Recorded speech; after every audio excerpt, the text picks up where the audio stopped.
Welcome to the new episode of the webinar series Social Sector Samvaad by SPJIMR's Center for Innovation in Sustainable Development, or CISD for short.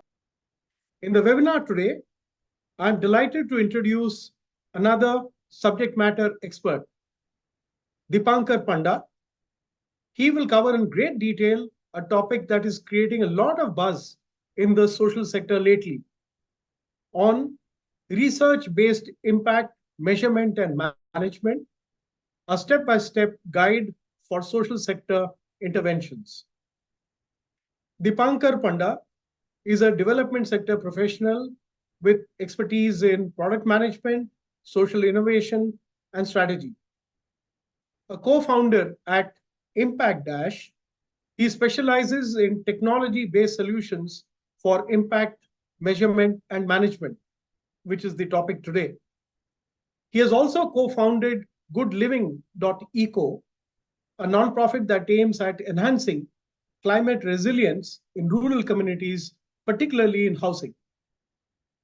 He has a unique background, an MA in social work from TISS and engineering from the Manipal Engineering Institute of Technology, which gives impetus to his diverse capabilities. Let me start with the first question, and a very obvious one. What is impact measurement and management? And who should get it done? And what are the reasons to do so? Over to you, Deepankar. Thank you so much, Prabhat sir, Sunita ma'am, and the entire SPChan community for hosting this. And sir, thank you so much for your kind introduction. Coming to your question, as the name suggests, impact measurement and management, in short, like IMM, it's a strategic approach for organizations to adopt and to forecast or to gauge the effectiveness of their programs or their efforts that they are putting in creating the change. The change could be in the form of a social, environmental, or economic change. When we talk about the measurement aspect of IMM, we mainly try to answer what should or has changed due to the efforts that they have put in. It could be in the short run or in the long run. How much has it changed? Uh, how do we know that it has changed? What has been the process through which we have known that it has changed? And is the change that has happened, is it intended or unintended? When we talk about impact management, on the other hand, impact management aims at using the insights gained from these measurements to guide decision making and the strategic planning. So in a nutshell, like IMM is basically understanding or tracking the impact of the efforts put in uh, towards meeting the goals, as well as making adjustments at the right time based upon what has worked and what hasn't.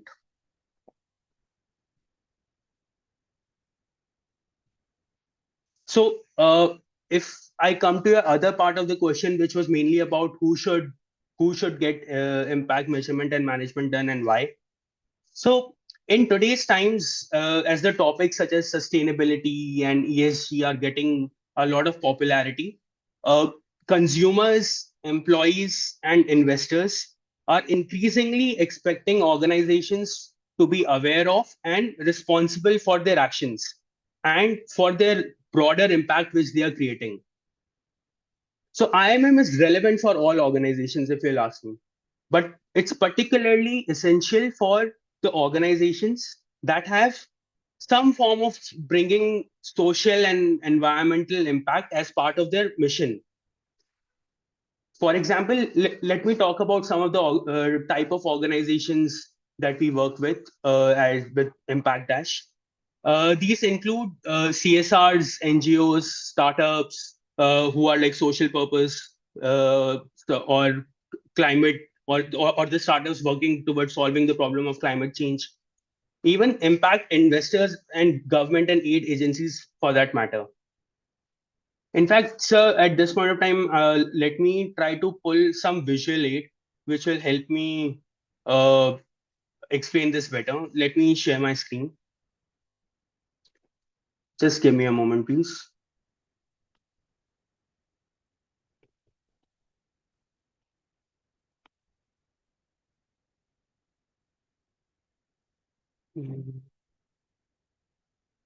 Is my screen visible now?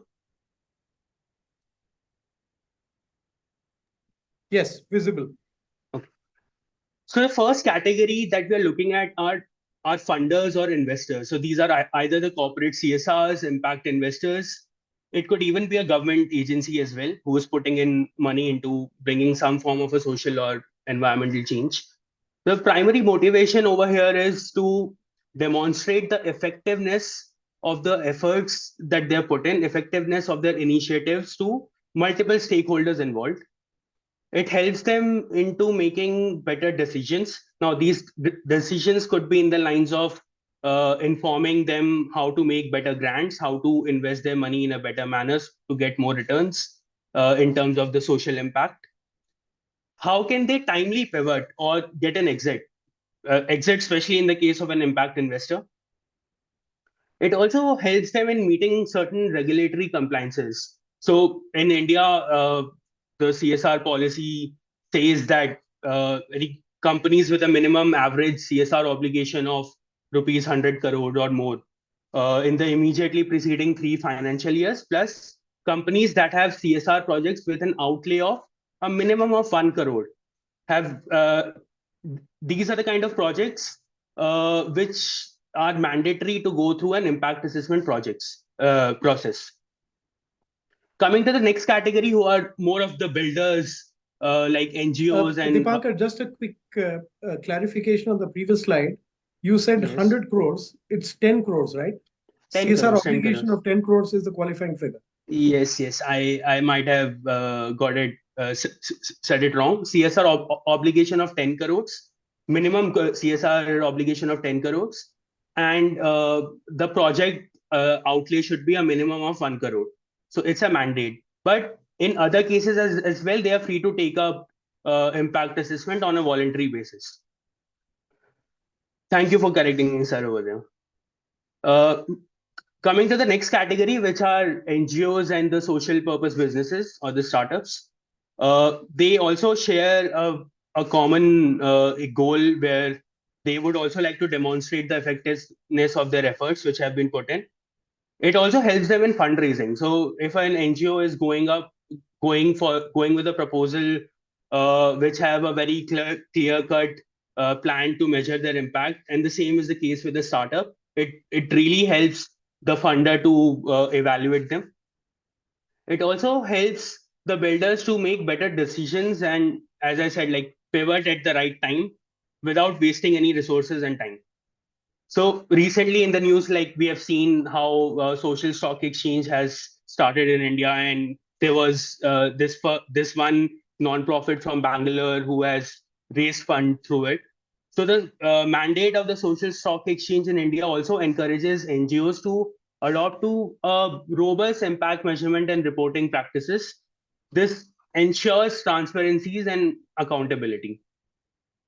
So apart from startups, NGOs, CSRs, and uh, impact investors, there are some other forms of entities such as certain banks, mutual funds, uh, even certain international aid agencies. For them, impact measurement and management is also pretty important. Just to give you an example, let's say a bank uh, who is involved in funding any sustainable energy project would use IMM to evaluate the environmental impact of its investment, like how much carbon emission has been reduced or what has been the increase in clean energy access. So, in the nutshell, like these are the different stakeholders and these are the different motivations that they have why they should go for impact measurement and management. And to be honest, like we feel almost every it's relevant for almost every organization in today's time. Thank you. I think it is good that you have actually been able to link up the need for IIM, IMM with both the SDGs at one level, ESG at a second level, and some of the newer phenomena like listing on the social stock exchange, which has started to happen in this country, which logically leads us to the question saying, what is really the process that is used to measure and effectively manage impact? Uh, I would like to explain this again with a visual aid over here. Just give me a moment to share.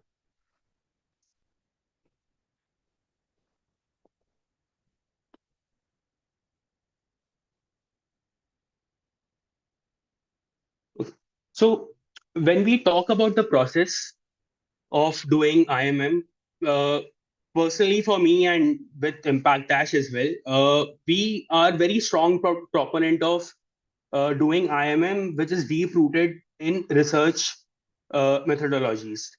Now, we are looking at this life cycle of a IMM process, which is very much inspired from the design thinking perspective, of which I am personally a big fan of. Like, I personally feel design thinking is something which we've been using in areas like product management. It's been used in areas like strategy building and project management, and we've been using the same principles even for impact measurement and management as well. So the first step over here is learning. Now, what do we learn? We learn the context. We learn the context of the particular intervention which has been happening, which is either done by in the form of a project by a non-profit with a CSR, or it could be in the form of a startup or a business, social purpose business, in collaboration with an impact investor, or it could be anybody who is working on any social or climate intervention. The first step is always to learn about the context in which that intervention is happening. So how do we learn about it? So the first thing that we usually target is to have a good understanding of the spatial, sectoral, and the segmental uh, understanding of where that particular intervention lies, which basically means where that intervention is happening geographically, uh, what are the different sectors that the intervention is covering. It could be education, healthcare, or a mix of multiple sectors. And the third is the segmental one. Who are the cohorts of people or the group of people on which the intervention is happening? It could be a group of children, it could be a group of women, it could be particular tribes.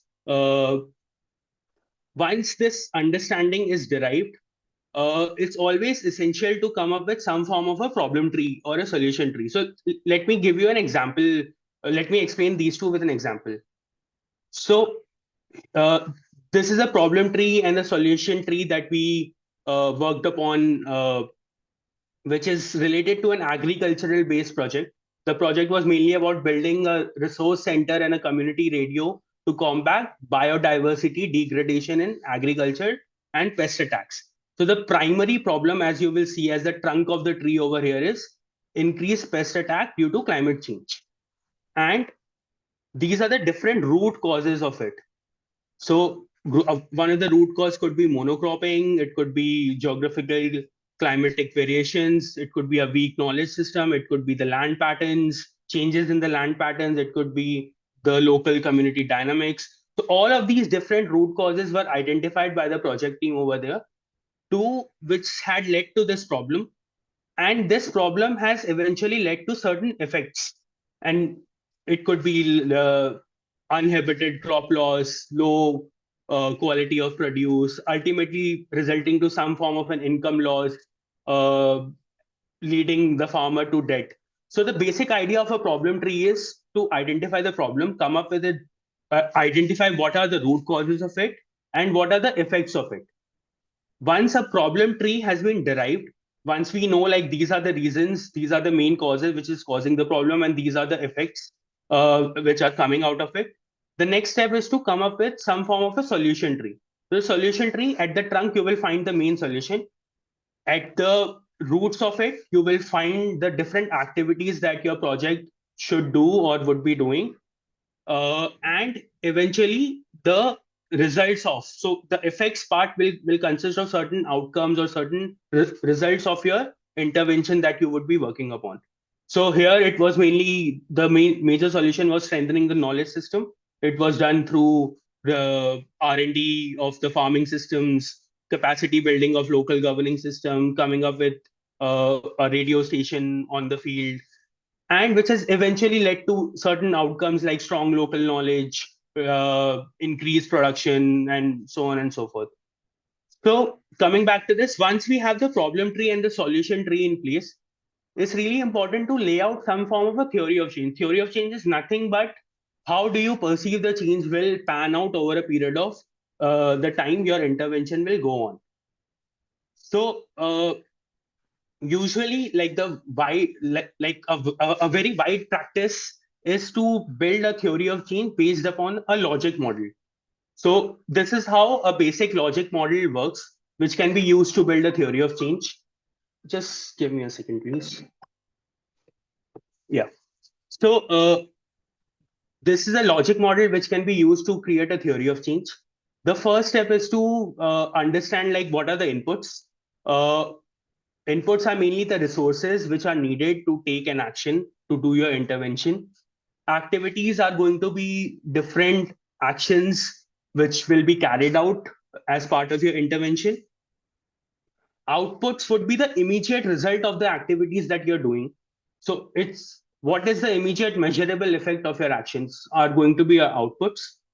Your outputs over a period of time, when consistently worked upon, will eventually lead to certain outcomes of your intervention, which would be certain wider benefits of the work that you're putting in.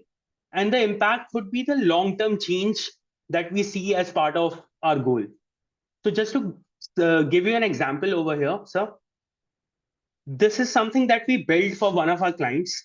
Who their major intervention was to provide a skill development program, skill development training for uh, for the rural youth who wanted to eventually transition into a driver learning program, and the youth wanted to transition into a career of driving heavy motor vehicles.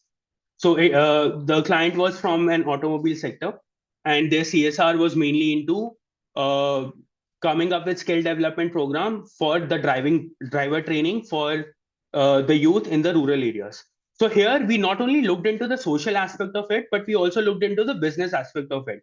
The reason why I selected this particular case study is so that it's not only relevant it's not only relevant for the non-profit sector, but it's also relevant for the for-profit startups as well. And the same tool of theory of change can be applied at both places. So if we talk about the inputs for a skill development program, it's going to be the trainers, the curriculum that they had created, and the infrastructure for the training program. The activities were the training programs which were conducted. Outputs were the youth, uh, the number of youths who gained the skills on safe driving. The outcome of this project was an increase in their income levels, also a decrease in the number of accidents and the loss of life that might happen without the training program. And the impact was an improvement in their quality of life and increased road safety. When we look at from the business lens, the output of the same activities was an increase in the pool of effective drivers who understood vehicle dynamics and were comfortable with different terrains. In terms of the business, the outcomes were better upkeep. The fleet was utilized much better. There were decrease in the maintenance since all the drivers were pretty much trained. Uh, and it also increased their efficiency both in terms of their functioning as well as in terms of their fuel, and which eventually led to the impact that it helped them be more effective with their cost, and more they could attain more operational efficiency. So with theory of change, once we have these theory of change and these indicators are in place, we basically know what is to be measured, right? The next step is also to understand the risks and the assumptions that we have made while developing this theory of change. For example, uh, what what are the different assumptions that we have made while saying, like, if I will do these activities, it will lead to these outputs. And it's also important to identify these risks and assumptions, and these assumptions should be checked while the impact measurement and management process is going on. So it's important to identify these risks and assumptions. Once we are done with learning about all of these things, once we are clear about the context, once we are clear about where where this intervention would is, in which sector, with which people, what is the core problem, what are the solutions proposed, how logically the impact will be achieved, and the assumptions, it's important to define our measurement and management study. And this definition will come from defining the research objectives and the research questions. Now, let me show you something how we can come up with these objectives and these questions more effectively. Because these objectives and questions are going to set the scope of our entire impact measurement and management efforts. And it will eventually lay out the entire steps, all the steps that we will be taking forward. So one very easy format that we have come up with is what is to just answer this basic question: what is the impact of fill in the blank with some input or some activity? So in the example I shared, it could be what is the impact of my driver training program on one of the outcomes, change in the income levels of the community I'm working with, or what is the impact of the new curriculum which on driver training which I have come up with on uh, the efficient the efficient way of driving, which will eventually reduce in the number of accidents and the number of deaths happening on the road. So uh, we can also look into our research questions in the form like what is the impact of provisions of my intervention, whatever I'm doing in my intervention, on the outcome or the impact. Or another interesting way of looking at it is what are the different drivers and the barriers in my intervention. So this will also take into account of the entire stakeholder ecosystem, and it will also take into account the risks and the assumptions that the intervention would have had.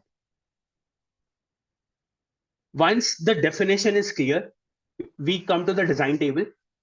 In the design phase, this is where the actual creativity of the IMM begins. We can go as creative as possible, but at the same time, it's very important to uh, adhere to logically adhere to the research objectives and the research questions that we have laid out in the previous step, and also stick to the indicators that we have identified while we were learning about the program. So one of the most popular design is an experimental research design, which is used to establish some cause of a cause and effect relationship. It's used when we can identify uh, either two different cohorts or can study the same cohort over a longer period of time. So just to explain you what a longitudinal and a cross-sectional study would be, so you can see, like, in a longitudinal study, the same set of people are studied over two different points in time, and assuming from time T1 to T2, there has been some intervention that has happened on the same group of people. Whereas in a cross-sectional study, two different cohorts of people will be studied at the same point in time, with an assumption that one of these two groups has gone through some intervention and the other has not.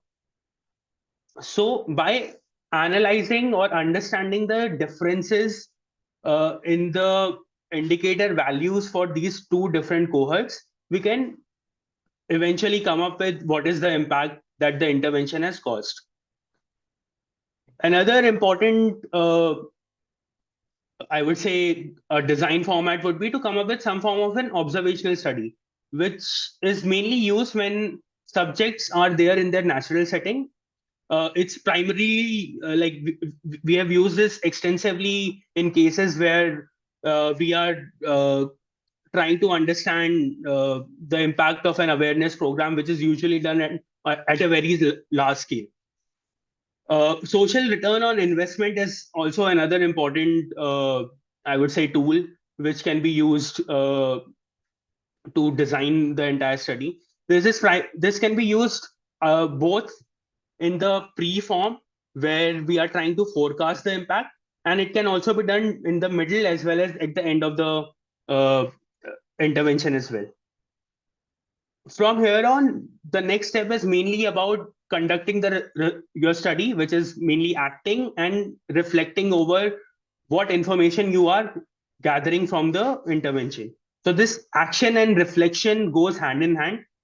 Just executing the study without reflecting upon the information which is coming in will be extremely pointless. So this is the phase where we come up with different methods and tools. We make decisions like, should we use a quantitative study, should we use a qualitative study, based upon the context again. uh, if we are doing a quantitative, we do surveys through questionnaires. If we do a qualitative, we do interviews, focus group discussions at scale. And another form of another methods category of methods which we've been using widely are the participatory methods. So at many times, it's really important to engage with the community to really understand uh, the intervention better.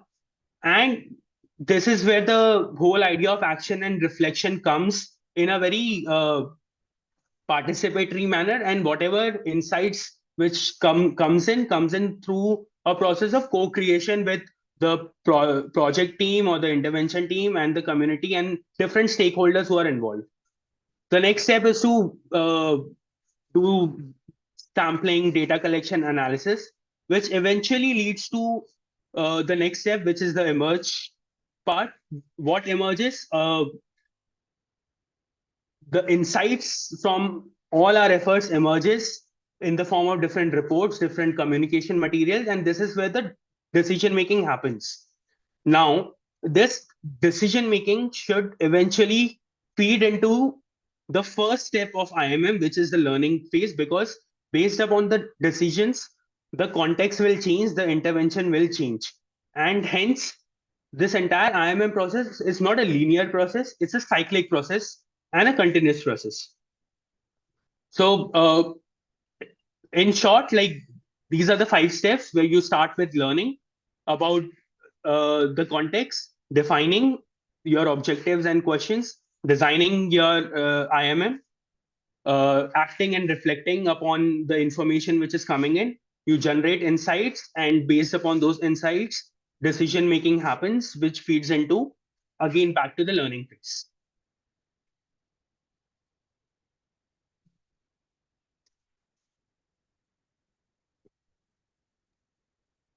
Thank you, Deepankar. That was a great slide with lots of things sitting there, but I think you were able to explain it pretty well.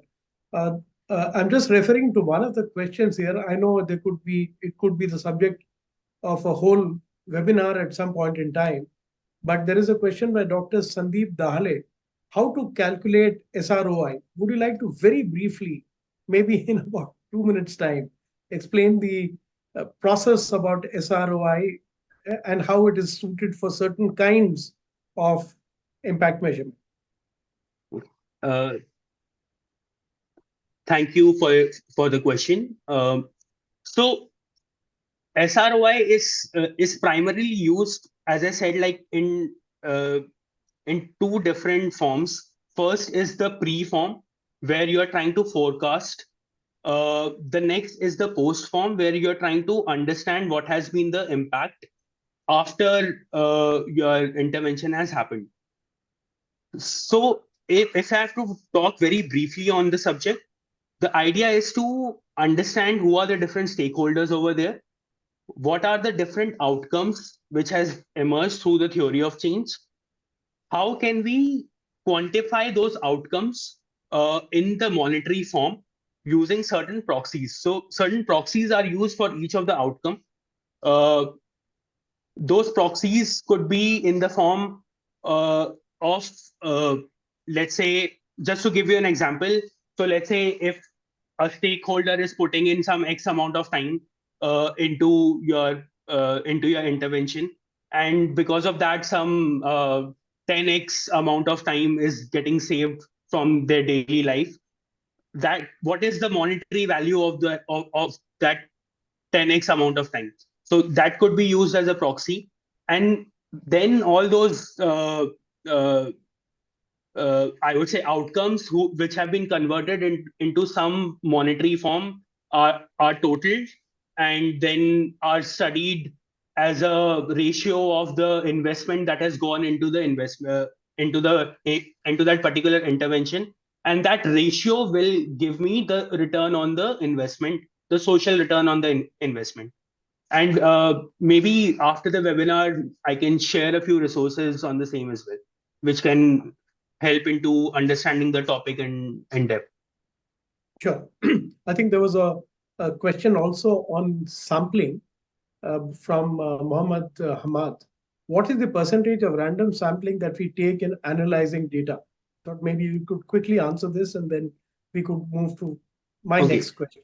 So if you will ask me personally, there is no right or wrong answer for this. It depends upon what is the uh, confidence level and what is the margin of error that you are comfortable with. And statistically speaking, anything above 95% and a margin of 95% of confidence level and a margin of error of less than 5% is acceptable widely. But there will be studies where it will not be possible to reach that form of a confidence level and the that level of margin of error. You might go in with a lesser confidence level and a lesser or a greater margin of error. Having said that, in those cases, be sure that you also triangulate that study with different methods. It could be qualitative methods where you do some form of a convenience sampling and reach out to different stakeholders and try to triangulate your findings from the quantitative study to ensure that the higher margin of error or a lesser degree of confidence is compensated by accommodating different other methods as well and triangulating it with the same. Okay, that's good. Let me now ask you a slightly broader question. In many facets of life, understanding the situation requires first to understand the context. How important is understanding the context while measuring impact? It's really important.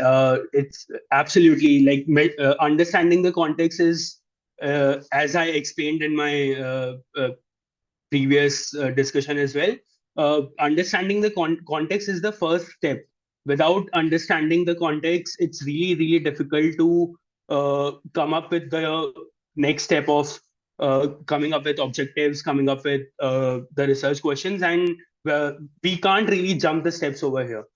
So it's really important to, so if I have to go into details of what the context means, uh, I've anyway explained in the previous discussion, but it's just going a little deeper into it. It's important to understand the culture and the cultural context in which we are working. For example, let's say if we are looking into a literacy program, it's very important to look into the local languages which are present in that particular geography. Let's say it's just to highlight a little more on the segmental understanding. Let's say if we are working with children, our approach of data collection is going to be very different while working with children, especially in the age group of, let's say, 5 years, than working with adults, right? We cannot go in with a long questionnaire and expect a child to answer. So it's also important to look into different intersectionalities of, let's say, gender, class, caste, age, while coming up with certain research methods, research designs, or even building the tools for that matter.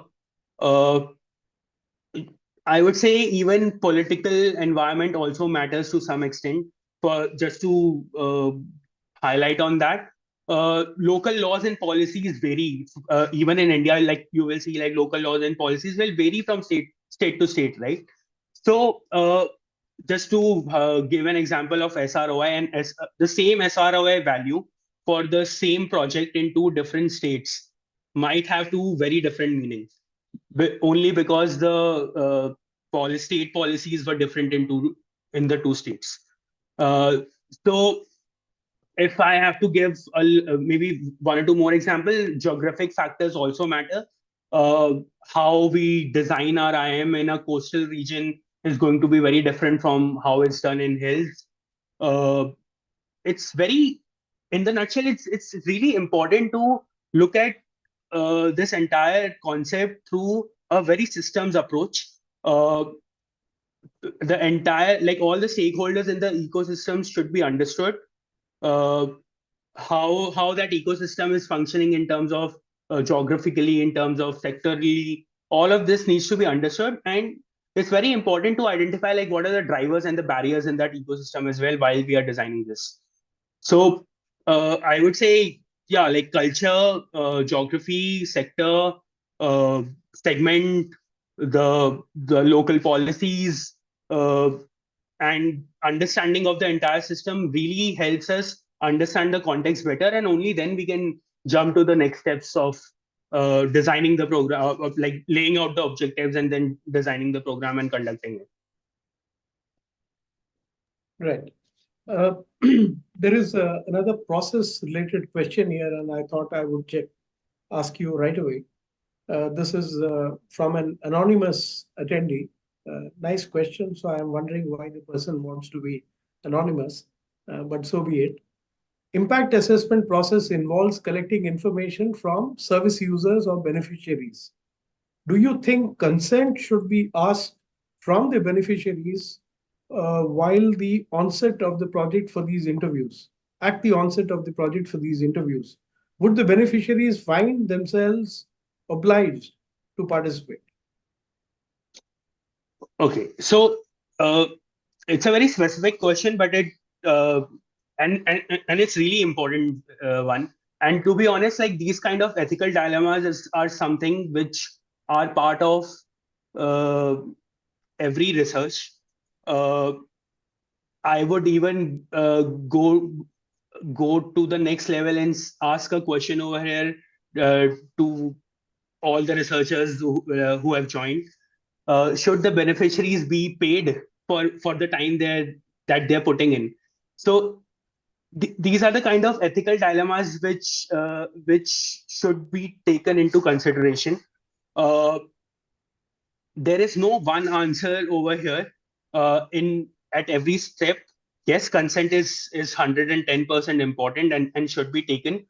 What we at ImpactDash, what we try to do is we try to explain uh, before we even start a survey. We try to explain to the participant of the survey like why this study is happening and why exactly what would be the result of this entire study and why this study will eventually result in like what impact it will have on the intervention.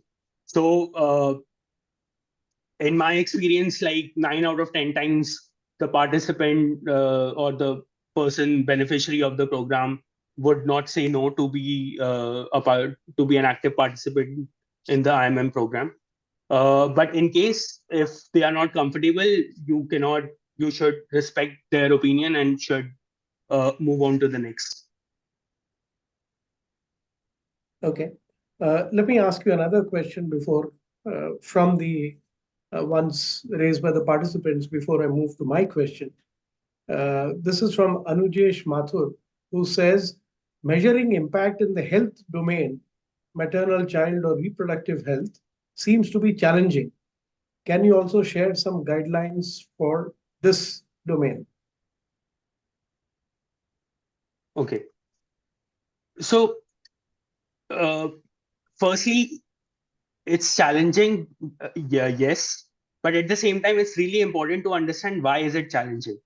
So, I would request if the same person can highlight some of their specific challenges that they have faced, if that's possible.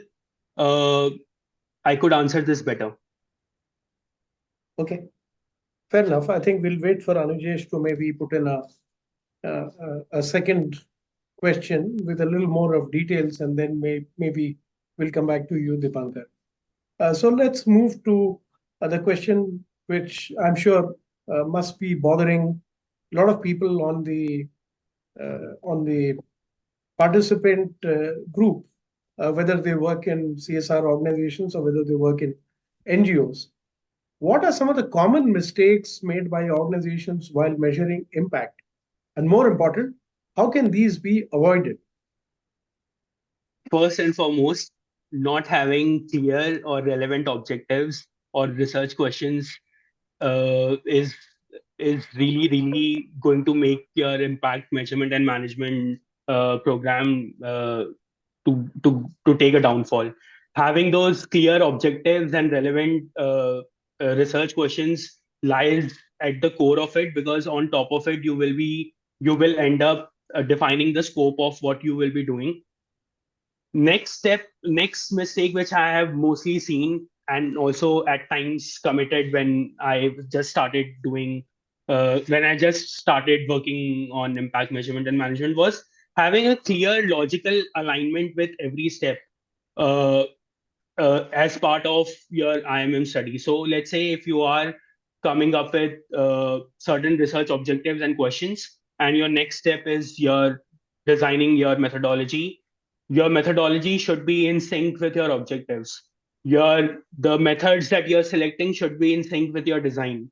The tools that you're building should be completely logically in sync with the methods, and eventually only then your objectives of the study will be met, and you will get the real answers to the questions that you wanted to know, and will eventually lead to some form of a decision making and some improvement in the program that you're doing.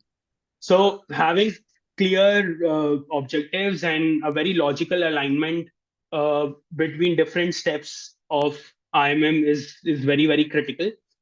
uh, Another thing that I've observed is overlooking on the long term impact and outcomes for that matter, and preferring uh, or focusing mainly on the short term outputs is something which I feel should be avoided. Your understanding your outputs will only tell you the efficiency of your program, will not tell you the impact of your program. If you really want to understand the effectiveness, it's very important to understand what are the outcomes and the impact, and understand those indicators, and try to see some form of a correlation, or if we want to get into do some form of a if we are doing a quant study, we can do some form of a regression for those outcome and impact indicators with your input and the activity indicators. So restricting or focusing yourself only to the outputs would be maybe in the form of number of beneficiaries reached, number of villages covered. We should go beyond those and see, like, if let's say if it's a skilling program, instead of looking only at how many got placed in a job, we should look into how many could sustain in that job for, let's say, a longer period of time, for 2 years. What has been a sustained change in their income? uh, is there a social mobility that has happened in the cohort that was trained? So those are the kind of indicators which should be looked into when we're looking into impact.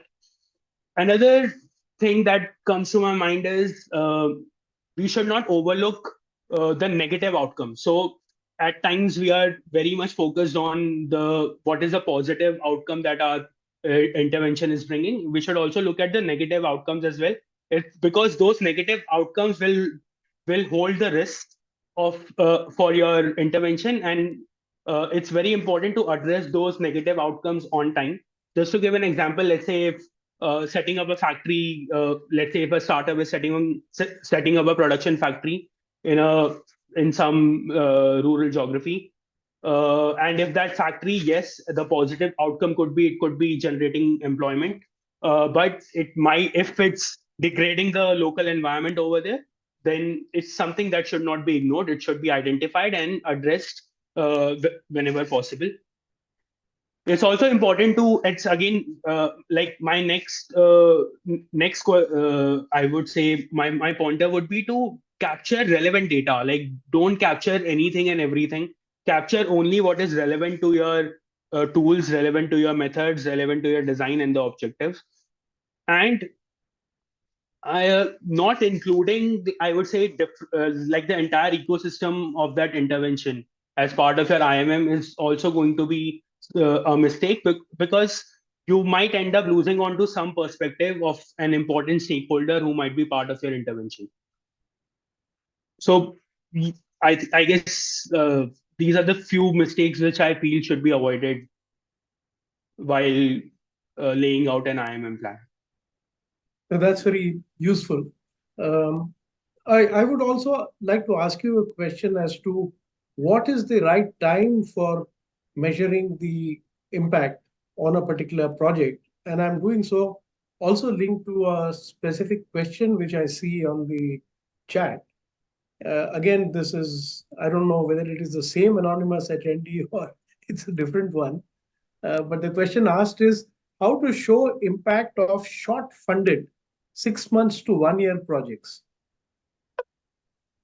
So I'm asking a broader Okay. question, saying that what do you think is the right time for doing an impact study on an intervention?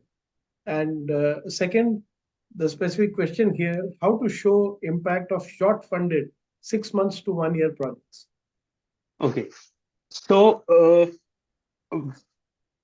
first thing which I would like to highlight is any change, especially a social change, where any intervention will bring an impact, takes time, and a duration of 6 months is a very is a very short duration in which expecting a impact is going to be, maybe in a few cases it might have happened, but in most cases, in my personal opinion, you will not see a drastic change in over a period of 6 months, especially in terms of your impact indicator, even in some cases in terms of your outcome indicators as well. Having said that, impact measurement and management is something that you should start from day one of the intervention. Why? Because it's going to be a continuous process. Let's not look at it as something that we should do when my impact has come. It's really important to understand that a lot of continuous data that we will capture over a period of years, which could even be my monitoring data for my outputs, which could even be my outcome data at different frequencies over a period of time, which will eventually lead to some form of an impact, which may happen in the long run. It's important to have that time series, like data in form of some time series, so that in future, if you want to have some form of a longitudinal study to understand the efficiency of the work that you have done, you could do that. At the same time, it's also important to do it at multiple intervals, because in case any pivot is required, in case you have identified certain negative outcomes emerging, and outcomes may emerge over a period of 6 months or so. So in case you have identified that your outputs are not getting met, your outcomes are not getting met, or certain negative outputs or negative outcomes are emerging, then it's important to pivot at the right time, so that you do not wait till the end of 1 year or maybe 1.5 year or 2 years for the impact to come. You may take the correct course correction in time by doing the measurement through a very continuous manner. That's an extremely good tip. There is an allied question here from Minaram Patnaik. Is there a change in the research design tools and techniques needed in the case of short and long-term projects? It's an interesting question. Yes, definitely. Like, the first thing that comes to my mind is, in a short-term project, something like a longitudinal study doesn't really make sense. You need to have some time frame that has passed to even comment on something that has changed with respect to the time frame.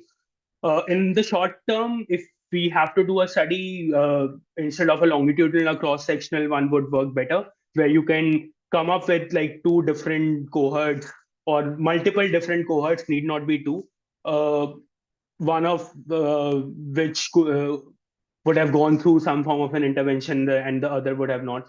Uh, it it again depends upon the objectives. What are your objectives and what are your research questions? What are you trying to find? If your objectives are something that can be measured in the short frame and you can design a study which can answer those objectives or the questions, then I feel it's doable. And definitely, like your design will vary from the duration as well, and the duration is also part of the context. I would say so. When you are understanding the context, it's also important to have the temporal understanding of your intervention as well. And it's something which I actually missed while I was explaining the process. Right. A final question from my side, but an important question. What is the role of technology in enhancing impact measurement and management? Yes. So, like at ImpactDash, we are very, I would say, we are very aggressively advocating for building technology products to make IMM easy.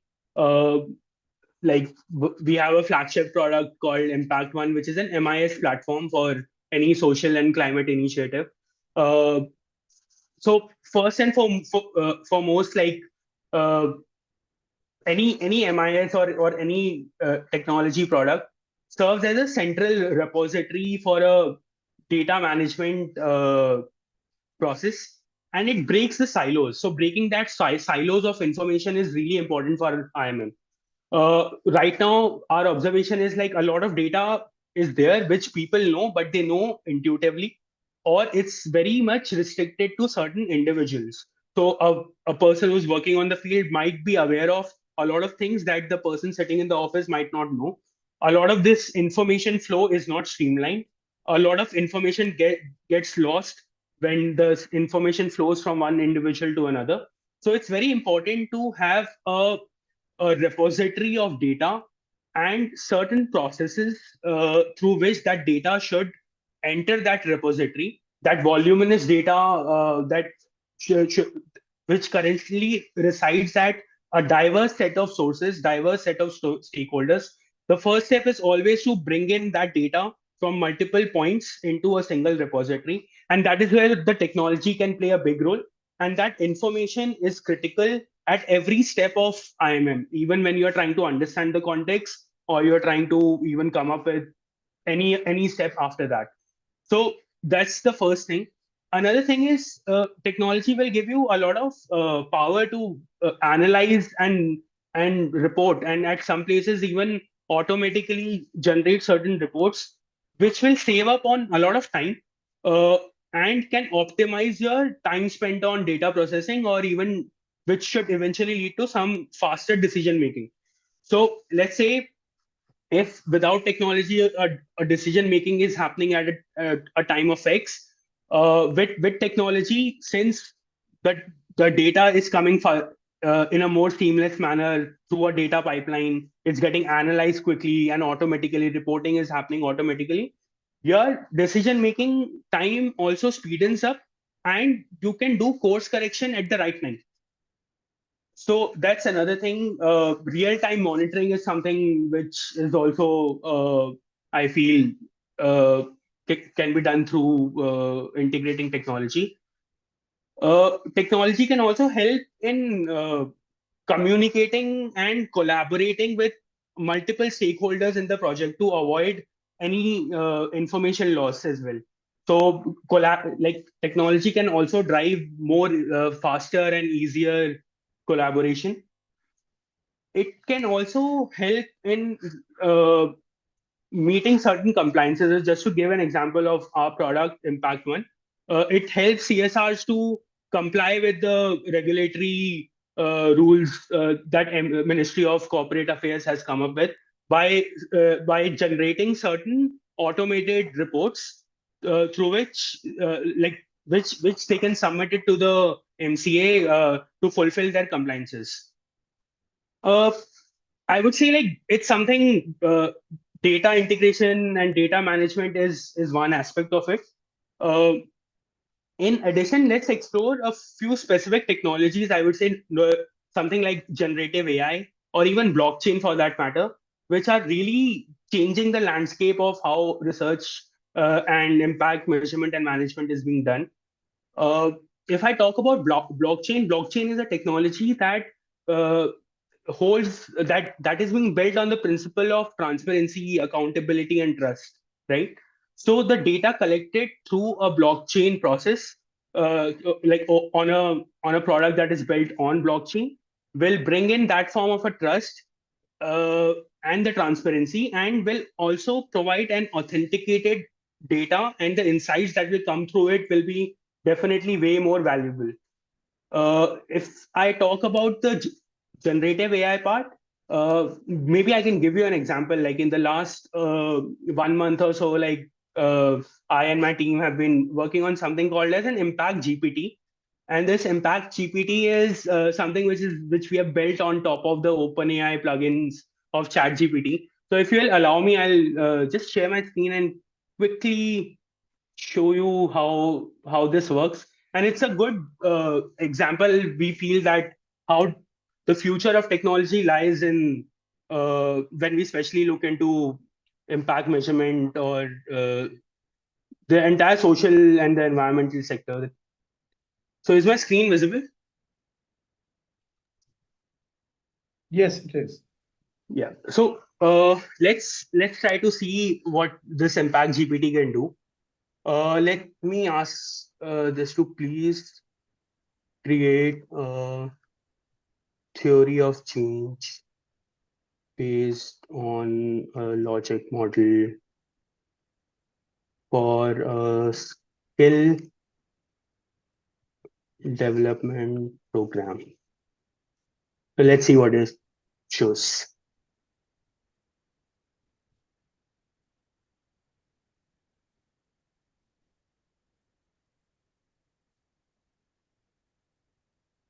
See, it started with identifying the long-term goals, which are your uh, goals of your program.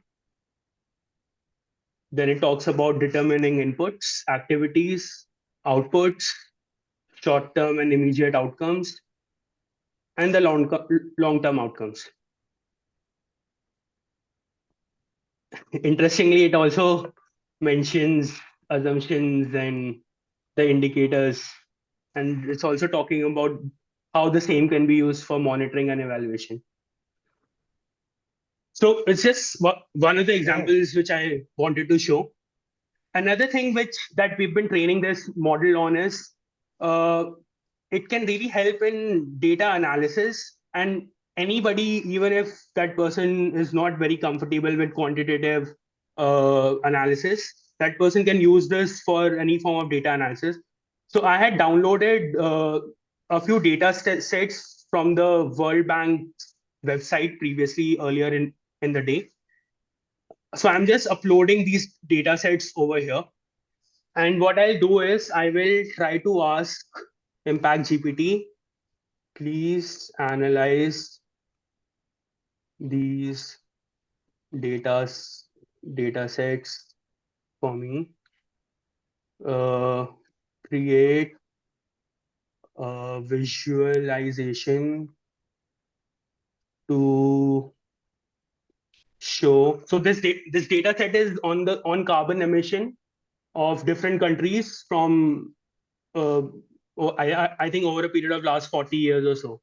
So let's say please create a visualization to show CO2 emissions of India from, let's say, 1980 till 2010. So this might take some time. It usually takes like a minute or more. Uh, so this data set is something that I found on uh, World Bank's data repository. It has data from multiple countries and the carbon emissions that have happened uh, from each country over a period of last 40 years. So let's see what it gives.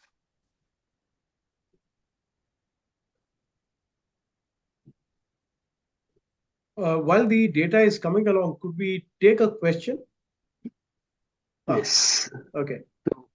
So you can see like since 1989 till 2010, the carbon dioxide emission in India has been mapped. And to do something like this on Excel, especially when the data set is large, will take time for somebody who is not very well versed. So this is like your friend. Impact GPT is like your friend. You can just ask for any sort of help in what you want to do to get your work done. There's something which I would also like to show you, which might be relevant for a lot of participants over here. We have tried to integrate generative AI from text to image as well in this by using the plugins of DALI. So it's not related to IMM, but what I would like to show is it can also generate images. For example, let's say I give a prompt like, please create a logo for my NGO that works on building climate resilience for rural communities. Let's see.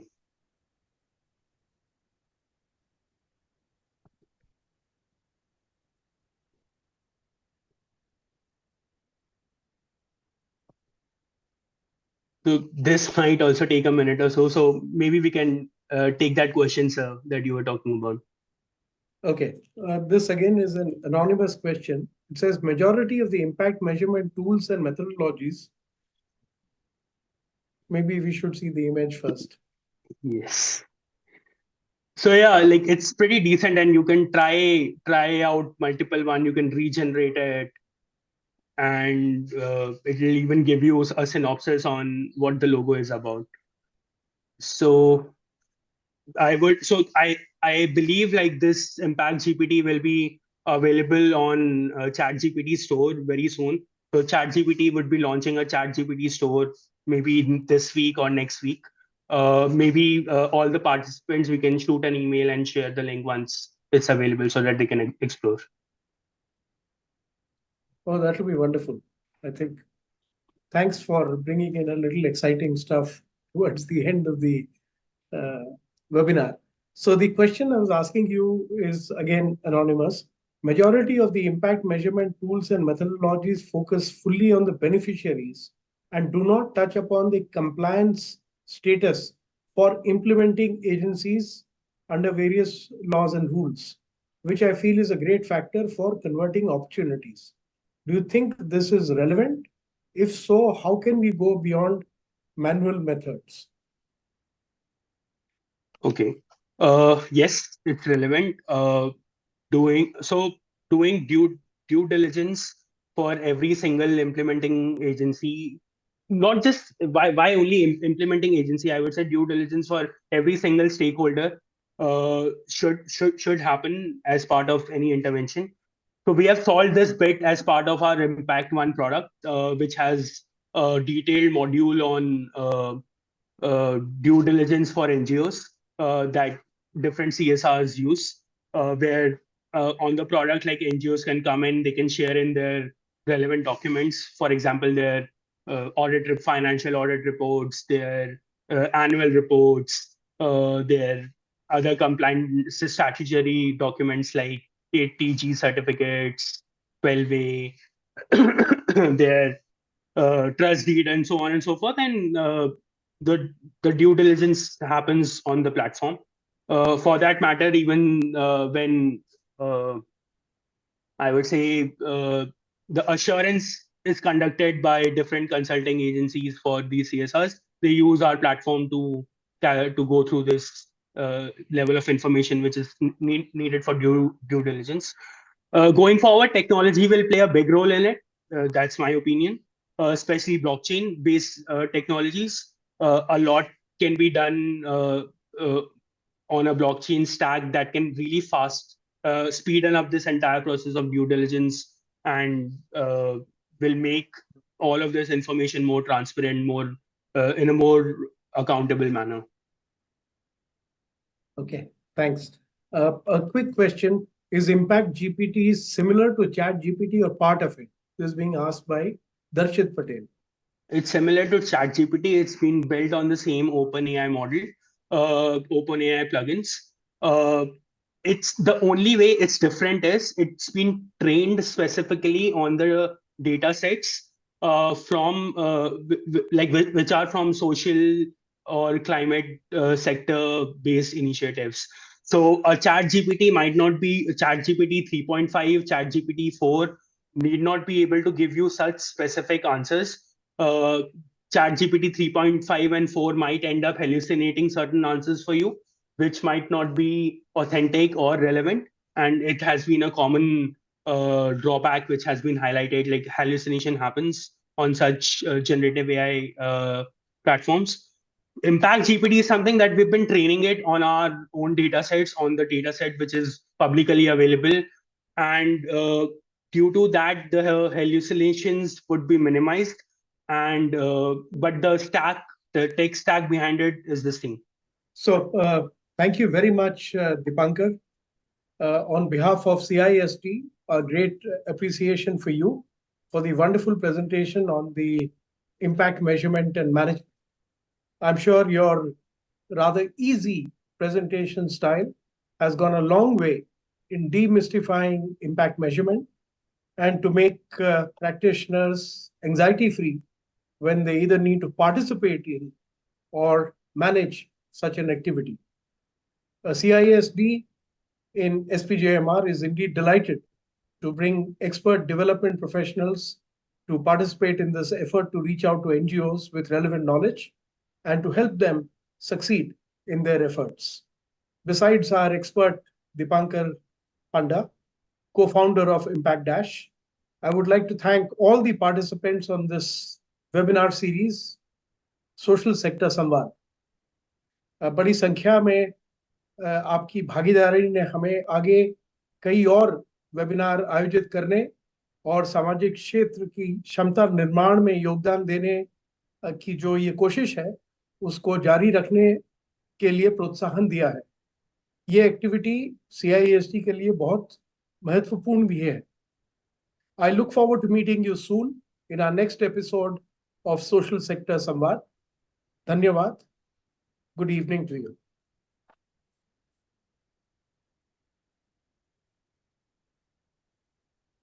I would like to thank Prabhat sir, Sunita ma'am, CIC, everyone is at CISD and SPJIMR for hosting this. It was really a great pleasure discussing my learnings, the things which I have learned over a period of last many years with everybody.